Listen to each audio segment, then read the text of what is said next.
I don't know if it's just a him picking thing or if he's just like, well, I won the Oscar and I tried really hard. I don't really care anymore. And if that's the case, fair enough. But Matthew McConaughey is so good as an actor that it feels almost like a tragedy that we haven't gotten the full Matthew McConaughey experience in a while. I think that's true.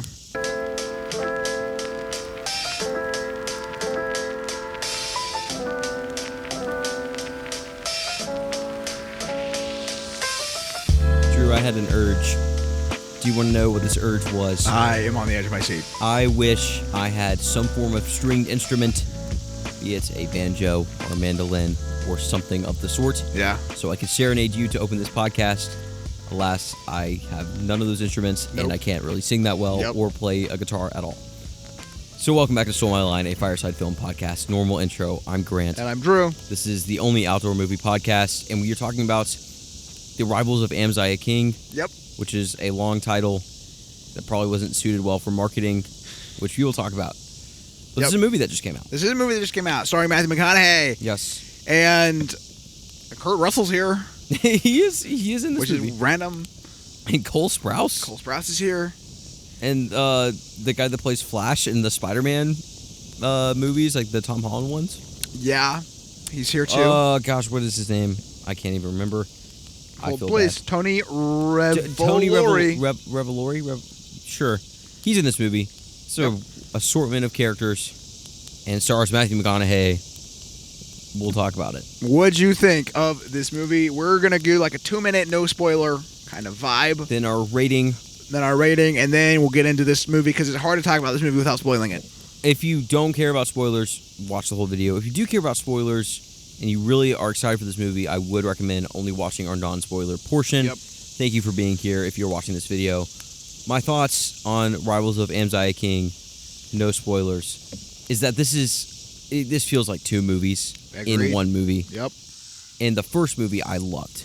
I was a big fan of the first movie, which was the first half of this movie. The second half of this movie I did not really care. Was worse. It was a ginormous step down, and there's a reason why. We will dive into that. But there are scenes from this movie that will stick with me, and some of the best scenes of music put to screen this year, if not in a while. And that's all I will start out with. I want to hear your thoughts. Yeah, I think this movie, from a vibes perspective, from the way this movie makes you feel, it's wild. Is good, I would say, overall. I think the music... Sure, yeah. The music is great. Some of the sequences are fun. It's very Huckleberry Finn, Tom Sawyer vibes of like... Yeah, there's some of that, for sure. Just like Southern living. Having grown up in the South, I appreciated it. Yes. My grandfather's a beekeeper. Really? Yeah. I did not know this. Yeah. I learned a new fact about you. So, like, this movie hit very close to home in the sense of, like... I did not know my grandmother and grandfather, beekeeper, very Southern, very... Okay. Like... Rural. Yeah, exactly. Like, this movie was very... It made me feel good, made me feel, like, nostalgic. All the strength in this movie I loved from a musical perspective. The plot. The plot. It is a plot. It is a plot. The tone is tone. And all of it is all over the place. There are lots of conflicting narratives. Yes. There's lots of conflicting character choices that don't make a lot of sense when you get to the end of the movie. Yep. I would agree. So that's kind of my take with no spoilers involved. I think this movie is... I had a positive time. I don't know about you. You gave it a lower than positive review on Letterboxd. I gave it, like... it's neither positive nor negative. Okay. Because there were things I really liked about this film, and there were things I didn't like about this film. It is... It's hard to talk about without spoilers. It really is hard to talk about without spoiling. Would you say it's worth a watch? I think it is. If you're a Matthew McConaughey fan, yes, it is worth a watch. He kills it. He's electric in this movie. He is great in this movie. If you... I don't know. I was about to give another qualifier for why you should watch this movie. If you're into cinema, sure, watch this movie. But I think we should just go ahead and get into our rating of, like, how should you watch this movie. Yep. If you want to introduce our rating system really quick for new viewers, Drew. All right, from highest to lowest, we have buy it on Blu-ray, go see it in the theater, go stream it, Netflix, go stream it, Tubi, your mom's Disney Plus, you're not paying for the streaming service. For free. And then avoid it at all costs. Yep. Don't even buy it at a thrift store. Nope. Avoid it, please. I'm going to say I have a slot for this one. Mom's Disney Plus. I was gonna say watch this for free on streaming if you want to watch this. If you were logged into your father-in-law's Netflix, and still have to ask him for his password because of password sharing or whatever. That's the amount of effort I would put into watching this movie. I think my heart wants streaming, but I don't think this movie actually earns streaming. No, I don't think it does either. And again, like if this movie was like the first half of the movie for the entire movie, I would say streaming all day. The second half of this movie is significantly weaker, and we are about to talk about why. So if you haven't seen Rivals of Amziah King, click off this video. We will talk about it a lot here. But if you want to hear our Matthew McConaughey discussion, we are going to talk about where is he as an actor right now. So we have a lot still to talk about. We're about to spoil the crap out of this movie. Yep. So, click off, hit that subscribe button, then click off. Drew, tell me your full spoiler-filled thoughts on the Rivals of Amziah King. Matthew McConaughey dies. Like halfway through the movie. I have a question for you. Yeah. Because I want to say something. Okay. But this is a spoiler for a different movie. Have you seen The Place Beyond the Pines? No. Then I will not say. I've been wanting to, so I don't want you to spoil it. You should watch it. It's pretty good. Yeah. But there's a relatively similar story beat. It is different in Place Beyond the Pines, but halfway through the movie, something occurs in that movie. In this movie, halfway through the movie, Matthew McConaughey dies. Right. But very, just abruptly. Anticlimactically. He just, dies. Yeah. Out of nowhere. Which is life. I mean, it's relatively set up, too, that he has some sort of heart condition or whatever, but he just, straight up dies. Yeah, which I think from a narrative perspective, it's hard to digest. But also, when you're going for, a realistic whatever, people do just die. No, yeah, that's true. So I think there's a few things that play into this being jarring. Number one is that Matthew McConaughey was the focus of the marketing. This is the problem. If you are a marketer, you look at this movie and you're like, of course, how the frick do I market this movie? Right. I don't really know. Matthew McConaughey does have to be the focus of it, for sure. And he is. And again, Matthew McConaughey is great in this film. We'll talk about his character, Amziah, at some point. But when you go into this movie expecting him to be in the whole movie and him to carry this movie, and he does carry the movie for the first half of the movie, and then he is completely gone, the movie is a little bit of a question mark after that. Yeah. I think that's very true. Yeah, a little bit of deceptive marketing, but also as a marketer, you're kind of in a bind. You have to do that. Let's get into his performance, and then let's get into the void that is left by his performance. Yeah, which I think is the biggest problem of this movie. Yes, 100%. I think if we had Matthew McConaughey die halfway through, and this movie still had the electricity and kind of the pace and the vibe it did previously, yes, I honestly wouldn't have a problem here. No, I think I would agree. So, he's very musical. What's his first name? Was there any music in the trailers? Was there any vibe for? I don't know. I didn't even know music was a part of this movie until the opening sequence, which was a good opening sequence. Great. I loved it. I thought it was so cool. Honestly, when that opening sequence happens, I was like, I might love this movie. I know. It was the big title card I loved. Everything about it I liked. Even the freeze frame weird editing thing. It was cool. I was like, interesting choice. Sure. I can get on with that. Sure. Yeah, so we established Amziah as this super kind. He has foster kids. His wife died. Super sympathetic. Super sympathetic character. Loves music. Loves people. So friendly. Loves his bees. Loves bees. How did the fire just instantly die? I don't know. We can try to relight it. That's crazy. Well, now y'all are getting smoked out, but that's okay. Should we pause the podcast really quick and relight the fire? Nah, let's just go. Okay, whatever. This is about how it felt like when Matthew McConaughey died halfway through this movie. Wow. That's great. Great transition. Okay. So yeah, the first 45 minutes of this movie are so dope. Yeah. And then we introduce Kateri. I don't know. Sure. Kateri. As his foster child. I'm like, all right, we have a nice father-daughter story here. I don't even know if the camera can see me, Loki. Let's go. This is intriguing. It's awesome. And then Matthew McConaughey dies. And that's fine. It is mildly set up that there is a rival, which, man, this movie hammered that word at the end of this. Right. But, he has a rival, and he's, this big shot, basically honey businessman like a drug lord of the honey business. Sure. It's functionally how Kurt Russell is set up to be in this Yeah, movie. that's fine. Sure. Yeah, so that's set up here, which is fine. But I think the biggest problem of this movie is you have the tonal switch of happy, vibey father-daughter story Yeah. in the South. Yep. To a detective.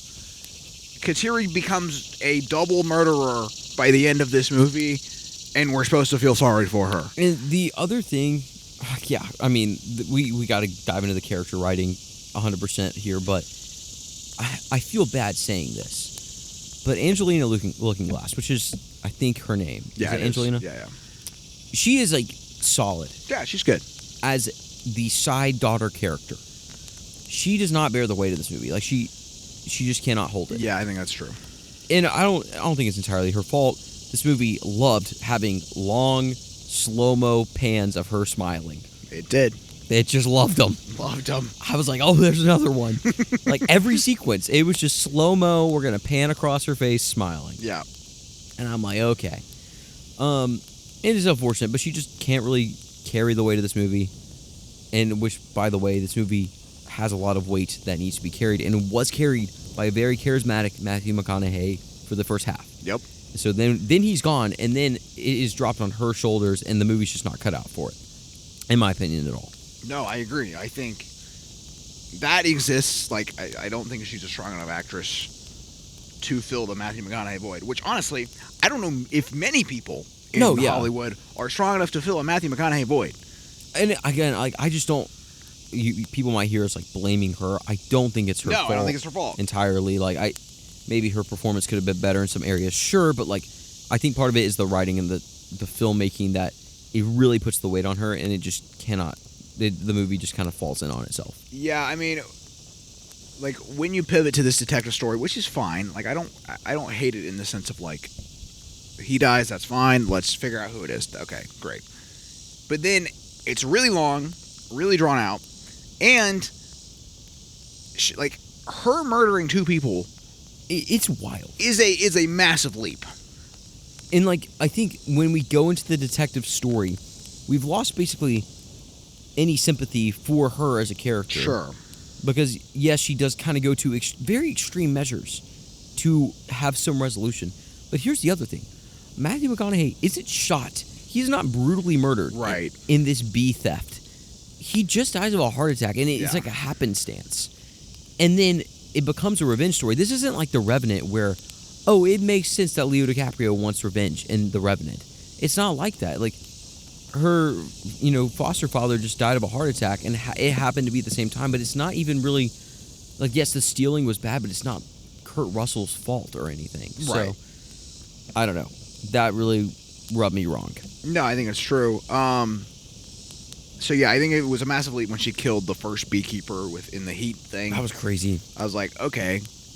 And it was a massive leap, kind of. Like, I don't think I would hate if Kateri said, all right, the stress of losing all his bees caused his heart to freak out. So therefore, by proxy, them stealing the bees caused my foster dad to die. As a 20, however old she was in this movie, like, that's not a crazy leap. As, like, you're super angry, you're looking for an outlet. Okay. Even murdering the first farmer, I'm like, fine. But then we need to have some fallout.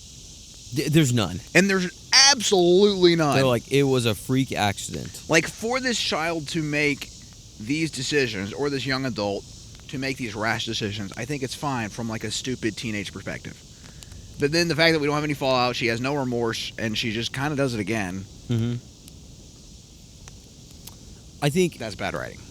The reason it also rubs me wrong, not only because of the bad writing issues, but also is because after all of this, we are still supposed to... Like, she's the main character of the second half of this movie. We're still supposed to feel sympathy for her. We are supposed to resonate with her, and yet she is killing people. Yeah. And these people did bad things, but they... Like, the thing with Kurt Russell's character, whose name I cannot remember for the life of me. Wasn't it Dob? Sure, I don't know. But he... Like, listen, Kurt Russell does great with what it is. Dob McCoy. Dob McCoy. Wow. Right. So he comes in. He's got a lot of moxie and prowess. Sure. And Kurt Russell commands the screen because he's Kurt Russell. He's great, right? But then they make him sympathetic. They make him Yeah, exactly. He has a wife with some disease or cancer or whatever. And he's like, they have scenes of him caring for her. Yeah. Like, this is just crazy to me. Yeah. Terry then goes and sees him caring for her, and has this moment of like, maybe I shouldn't poison his dog, because that's what she was doing. She had this like dog poison or whatever that she was going to poison this dog, which I'm like, okay, yeah, like. The whole goal was to get him investigated in some way. I guess poisoning the dog was her attempt at that. And then, with basically no explanation, like 2 scenes later, she tries to poison either him or his wife, who is dying. Yeah. I'm like, what are we doing right now? Yeah. It makes no sense to me. It is pretty wild. I don't know. No, I agree. Yeah, I think I completely agree here. The writing doesn't make a lot of sense. The other thing too is like, it is implied that Don McCoy has a lot of like law backups around him. Sure. Right? He, like, somebody in the community handed him the bag of food he did not make. Which, like, sure, he still would be a prime suspect for his wife's poisoning if she had died, 100%. But, like, the whole thing here is, like, he could have just gone to the police and been like, hey, I was given this food. My wife ate it. I didn't touch it. I can, like, this is the lady. And he has enough money to get a really good lawyer and get himself out of the situation. And he has a witness of, like, the other old lady who handed him the food. And, like, I'm just surprised that there's no, like, cameras or anything. He's super rich. Like, the logic of this movie breaks down on, like, 17 different fronts. I mean, I don't want to beat a dead horse here, but the more I thought about the second half of this movie, I was just like, I do not care for this. I think the writing is bad. Yep, I agree. There's all my thoughts. Should we get into McConaughey? Sure, yeah. We'll talk more about Amziah. As an audit. Yeah, I mean, I guess, well, I kind of want to talk really briefly about the beginning of this movie. Okay. Because I think, I guess I'm sitting in the theater with you, and we get into this movie, and there's like a crazy, not violent, but like kind of bloody scene. Yeah. That occurs at the beginning of the movie, which is totally super jarring. It is. But Amziah is like a really good person, and he cares for this person who has his head like scalped, which was crazy. Yeah, it was wild. But then I'm like, oh, this is like Forrest Gump. This yeah, is it felt very Forrest Gumpy. Amziah is a great man, and this is going to be a movie about him helping those around him. Like the misadventures, the random side quests. Because that's what this was. Like, he helps the bees. Like, there's a bunch of scenes.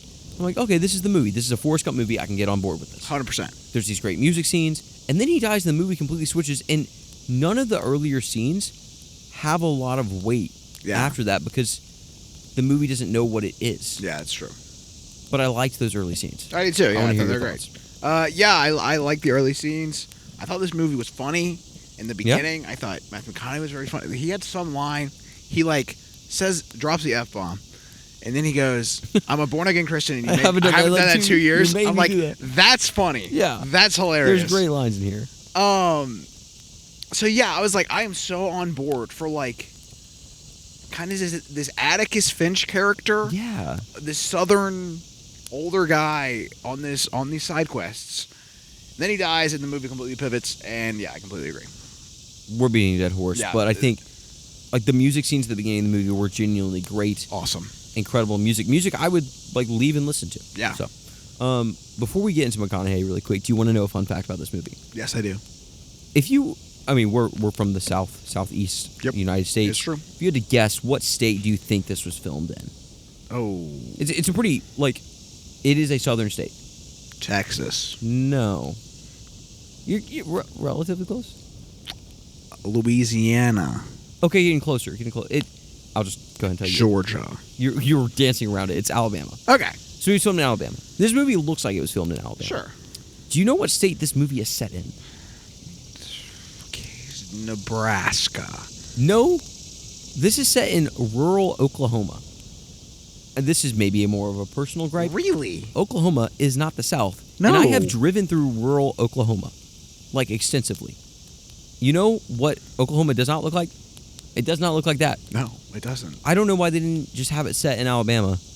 I know that Oklahoma. Like, Oklahoma's not the South. I haven't been to Oklahoma. Maybe I have like once, but like, they're tramping through forests. Now, there are forests. I'm sure there are forests in Oklahoma. Oklahoma's a lot flatter. I don't. This movie looked like Alabama. It feels very southeast. Very personal gripe here. I know that because we live in the southeast. Because they're kind of in more marshy areas. I would be like, great, whatever. This looks like Alabama, and this was filmed in Alabama, and it's set in Oklahoma. I'm like, I have been to Oklahoma, like a lot of Oklahoma.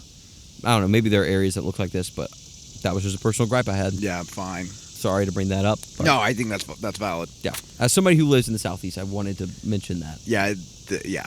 Anyway, let's talk about Matthew McConaughey. We're bearing the lead here. Let's do it. I want to do an audit of him as an actor. Okay. And when Drew and I were discussing this episode, we brought up the idea of the McConaissance, which is a term that has been used actually on the internet since like 2014. Okay. Do you know what the McConaissance is, Drew? Only because you told me the other day. Okay, well. So I want you to tell it because I would butcher it. There's an IMDb but like a list of the McConaissance filmography. Okay. This is not something I created, although I wish I had because this is awesome. But I'm just going to pull up this note I have right now. So Matthew McConaughey starts out in Dazed and Confused. I've read his memoir, Green Lights, which, how true that is, who really knows? But it's a good story. It's a story. But he basically got into acting kind of on a whim, at least reportedly. And then he kind of got acclaim from Dazed and Confused.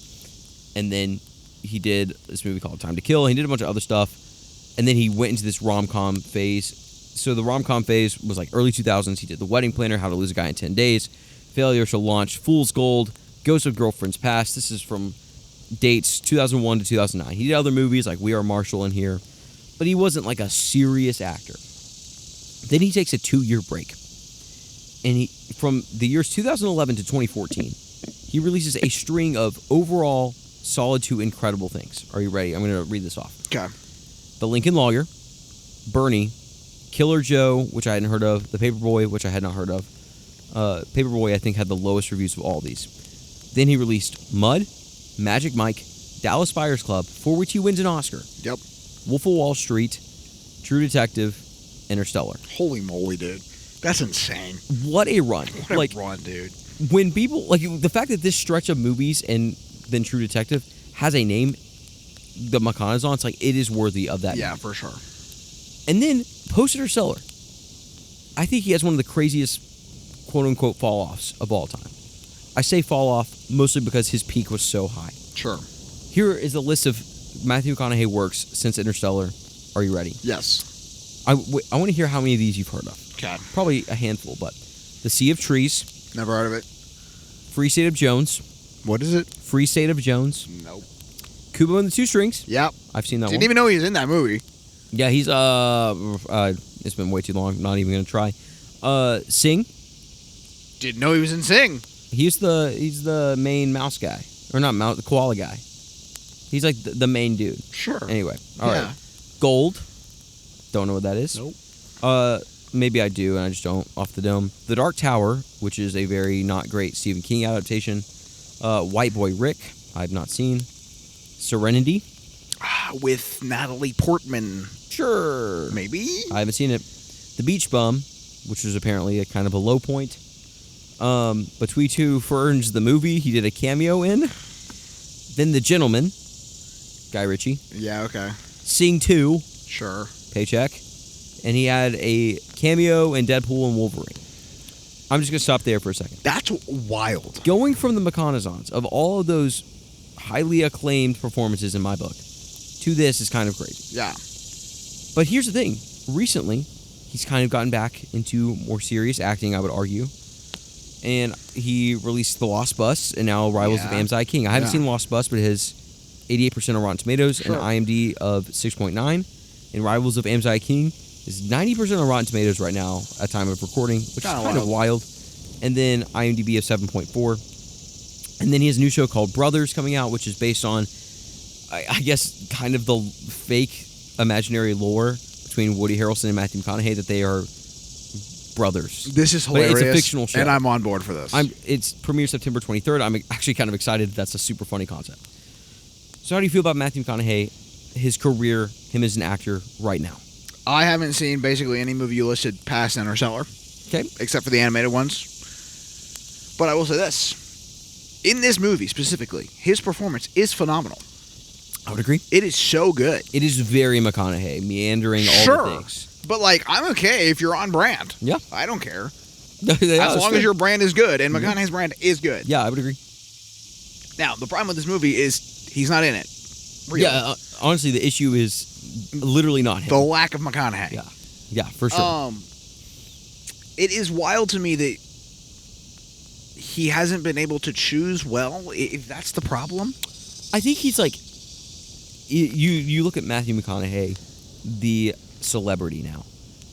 I think of Matthew McConaughey as a film lover in like this McConaissance. But if somebody was new to Matthew McConaughey, they would see him at Texas football games. Yeah. They would see him on a slew of podcasts and flirting with politics. And like now he's writing books and he's freaking. And Greenlights is funny. Like you realize is an interesting. He has like experience. a tequila brand, I think. He released a poem, prayers and poems book. Yeah. I haven't read that one yet, but so I'm like, if you don't want to be an actor anymore, that's fine. He has a family. Go be a family man, right? I think that's all great. Sure. But specifically his performances, it is interesting. Like the fact choices that you he's have made. like such a high strand of quality. Yeah. For, like 4 or 5 years, like filming considered in here, to go to where he was at for like another, basically 10 years, is kind of insane to me. It's insane. I don't know if it's just a him picking thing or if he's just like, well, I won the Oscar and I tried really hard. I don't really care anymore. And like, if that's the case, fair enough. But Matthew McConaughey is so good as an actor that it feels almost like a tragedy that we haven't gotten the full Matthew McConaughey experience in a while. I think that's true. But then I haven't seen The Lost Bus, I haven't seen Rivals of Amziah King. There's been, which is a whole separate discussion, some talk of him coming back as Russ Cole in True Detective. Maybe see how that pans out. I'm actually against that, but I mean, it feels like his career's a little bit on an uptick right now. I don't know. His career as a performance level. Like, as an actor. I think his career in general. Oh, I mean, he's fine. He's Matthew McConaughey. He's a staple. Yeah, I think I agree. I think it's interesting. Matthew, you'll just have to come on the podcast and answer our questions. About your career. He's been doing a lot of podcasts. I feel like he would vibe with this outdoor podcast. We'll see. Yeah. But I don't know. I want to hear y'all's thoughts in the comment section on what you think. I love Matthew McConaughey as an actor. I think he's great. He's also just a hilarious person. Sure. I'd love to have him on the podcast one day. I'd love to hear from him about his decisions post Interstellar and all that stuff. I don't know. Like, I don't know why he wouldn't have been high on people's market though. I mean, he won an Oscar. Is crazy. Almost won an Emmy. Like, he had such a strand of high quality stuff that I don't know. I would just love to hear his reasoning. So. Yeah, I agree. Yeah, let us know what you think of Matthew McConaughey as an actor, performer, person, etc. And also what you thought of Rivals of Amziah King, if you've seen it. Sure. Yes. Sorry the fire kind of died on this episode. I think it's kind of on brand. It's kind of funny that it happened when Matthew McConaughey died and killed the whole episode. Hopefully this didn't kill the episode, but... Yeah, we'll see. But, okay, here's a question I have for you, Drew. Okay. You were at a party. Okay. It is a chill birthday party. You don't know a lot of people. And the Rivals of Amziah King is on the TV at this party. What are you doing? I will watch the first half. Okay, yeah. Yeah. I would definitely hover near the TV during the singing scenes. Music sequences, sick. Yeah. We didn't really talk about the technical aspects of this film, but this film looks really good. Looks great. I think it's edited pretty well. I was 50-50 on some of the editing choices, but... I think it's editing... The editing is interesting enough. Yeah, sure. There are some choices that I wouldn't have made. There's some pacing issues, for sure. I would watch the first half, and then I would go talk to people right as McConaughey left the screen. I would also do that. Yep. 100%. So, I think it's a great choice. Yep. If you want a movie that's better than this one this weekend, go watch Tony. Tony is great. Tony's phenomenal. If you want a Matthew McConaughey movie that is set in kind of the Southeast and is an incredible performance. That's also a coming-of-age story that has some maturity in it. Go watch Mud. Mud is so good. I should have put this on my underrated movies list. That's a hint at something that's coming up soon. But oh, that is a hint. It's a hint. We'll talk about that later. That yet. But Mud is super underrated and not talked about nearly enough. Mud is incredible. You should go watch it. Set in kind of like marshland, and it is great. So I would highly recommend. Yep. Let us know your thoughts on all the things we've talked about. Yep. Thoughts on McConaughey. Yep. Who's another actor who's had kind of similar trajectory of like massive rise and then kind of fall off? I would say a lot of actors have bad stretches at some point. So if you're in the industry for long enough, I think Matthew McConaughey's is just it's a more curious one to me. Yeah. But what else do we have coming up on the podcast soon, Drew? Monday we got Lanterns. Yep. Episode 2. Yep. Super interesting premise. We'll see where it goes. Mm-hmm. This week we have Spider-Man Hot Takes 3. Yes, we do. Don't worry if you were worried about being late. You're not late. It's okay. You're not late. We got you. We got a bunch of stuff in the pipeline. September 1st. The big announcement The big video. mystery episode. There's a lot of stuff in the works for September 1st. Yeah, we have a massive announcement, which is separate to the also new and very different video that we've never done before. Yes. So super intriguing. Theorize what is going to be in the comments if you feel so inclined. Yep. We won't tell you. It'll be a surprise. I'm excited. But then we obviously have Dune, Doomsday, X-Men, Hunger Games marathons in the future. We got a bunch of indie movies. We got Social Reckoning. Yep. We have Fjord. We have Clayface. We have other things that are coming out, and we're going to talk about it. Should we review Brothers, which is coming out in September? Yeah. Maybe we'll do It's a whole... Apple, right? Yeah. Apple has a good stretch. Apple has some quality. They do. They have quality. We'll talk about Apple when Severance comes out as well. Which will be in 2020. That'll be next year. No, it'll be next year. Maybe. They're filming right now. It's going to come out next year. They're filming the Batman right now. We've got 2028. Yeah, well, the Batman and Warner Brothers is in kind of a development hellscape right now. That's true. We're going to get off this podcast, but thank you for being here. If you like Matthew McConaughey, comment below. What is your favorite Matthew McConaughey movie? Take a break. And enjoy a film.